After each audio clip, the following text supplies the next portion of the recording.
नमस्कार दोस्तों, आप सभी का मेरे चैनल ऑल सरकारी स्कीम्स में स्वागत है। आज हम बात करने वाले हैं पीएम विश्वकर्मा योजना के बारे में।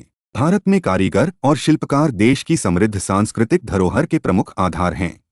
इनकी कला और शिल्प कौशल को सशक्त बनाने के लिए प्रधानमंत्री नरेंद्र मोदी ने 77वें स्वतंत्रता दिवस पर पीएम विश्वकर्मा योजना की घोषणा की। यह योजना 17 सितंबर 2023 को विश्वकर्मा जयंती पर नई दिल्ली के India international convention and expo centre में लॉन्च की गई। पीएम विश्वकर्मा योजना का मुख्य उद्देश्य पारंपरिक शिल्प कौशल को बढ़ावा देना और कारीगरों को आर्थिक रूप से मजबूत बनाना है।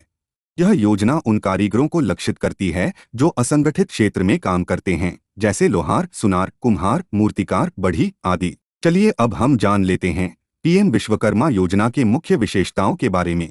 पहला है पूरी तरह से केंद्र सरकार द्वारा वित्त पोषित। योजना का कुल बजट 13,000 रुपए करोड़ है। निःशुल्क पंजीकरण। कारीगरों का पंजीकरण सामान्य सेवा केंद्रों पर बायोमेट्रिक आधारित पोर्टल के माध्यम से किया जाता है। प्रमाण पत्र और आईडी कार्ड। पंजीकृत कारीगरों को पीएम विश्वकर्मा प्रमाण पत्र और आईडी कार्ड दिया जाता है। गिरवी मुक्त ऋण। 5% ब्याज दर पर 1 लाख रुपए पहली किस्त और 2 लाख रुपए दूसरी किस्त तक का ऋण उपलब्ध। टूलकिट प्रोत्साहन। 15,000 रुपए तक की सहायता राशि ई वाउचर के रूप में। कौशल उन्नयन। बुनियादी और उन्नत प्रशिक्षण, डिजिटल लेन देन और विपणन सहायता। चलिए अब हम जान लेते हैं पीएम विश्वकर्मा योजना के मुख्य लाभ के बारे में।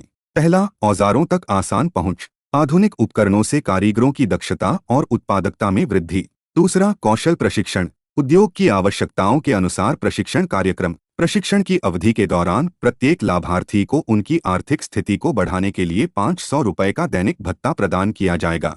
तीसरा, उत्पाद विकास में सहयोग। शिल्पकारों की प्रतिस्पर्धा बढ़ाने के लिए। चौथा, रोजगार के अवसर, परामर्श और नौकरियों के लिए समर्थन। चलिए अब पीएम विश्वकर्मा योजना के पात्रता के बारे में भी जान लेते हैं।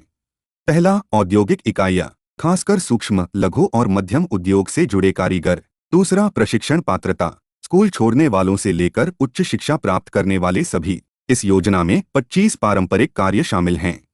योजना के तहत विभिन्न प्रकार के पारंपरिक कार्यों को शामिल किया गया है, जैसे लोहार, सुनार, बढ़ई, कुम्हार, मूर्तिकार, दर्जी, नाई, मालाकार, अन्य 17 पारंपरिक कारीगर। चलिए अब हम जान लेते हैं इस योजना के तहत कौन कौन सी जरूरी दस्तावेजों की आपको जरूरत पड़ेगी उसके बारे में। पहला, पहचान प्रमाण। दूसरा, मोबाइल नंबर। तीसरा, जाति प्रमाण पत्र। चौथा, निवास प्रमाण। पांचवा, पासपोर्ट साइज फोटो। छठा, बैंक खाता पासबुक। सातवां, आधार कार्ड और पैन कार्ड। आठवां, ईमेल आईडी। चलिए अब हम जान लेते हैं पीएम विश्वकर्मा योजना के लिए ऑनलाइन आवेदन कैसे करें। पहले चरण में पीएम विश्वकर्मा योजना की आधिकारिक वेबसाइट पर जाएं। उसके बाद होम पेज पर अपीलकर्ता बटन पर क्लिक करें। तीसरे चरण में यूआरएन और अपना पासवर्ड से अपना लॉगिन करें। फिर एप्लीकेशन फॉर्म में अपना मोबाइल और आधार नंबर दर्ज करें और इसे वेरीफाई करें। चरण 5 में सभी आवश्यक दस्तावेजों को अपलोड करें। सभी प्रक्रिया पूरी होने के बाद पीएम विश्वकर्मा सर्टिफिकेट डाउनलोड करें।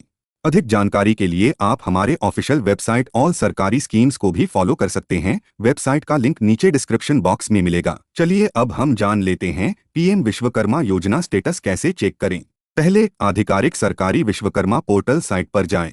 अपने आधार नंबर के साथ अपने मोबाइल नंबर का उपयोग करके अपनी वेबसाइट के माध्यम से लॉगिन करें। योजनाओं से संबंधित सभी जानकारी पोर्टल पर उपलब्ध है। आप यहां से भी अपने फॉर्म का स्टेटस चेक कर सकते हैं। अब स्टेटस ऑप्शन पर जाएं और अपना आधार या मोबाइल नंबर जोड़ें। वहां से आपको पता चल जाएगा कि आपको 15,000 रुपए मिलेंगे या नहीं। इस तरह कोई भी लाभार्थी घर बैठे आसानी से अपने फॉर्म का स्टेटस चेक कर सकता है। यह प्रक्रिया सरल एवं सुविधाजनक है, इसलिए यह योजना के तहत लाखों लोगों तक पहुंचती है। पीएम विश्वकर्मा योजना कारीगरों को आर्थिक और सामाजिक रूप से सशक्त बनाने की एक ऐतिहासिक पहल है। यह योजना न केवल कारीगरों की आजीविका में सुधार करेगी, बल्कि भारत की सांस्कृतिक धरोहर को भी संरक्षित रखेगी। Thank you so much for watching. Do like, share and subscribe to our YouTube channel for more such video.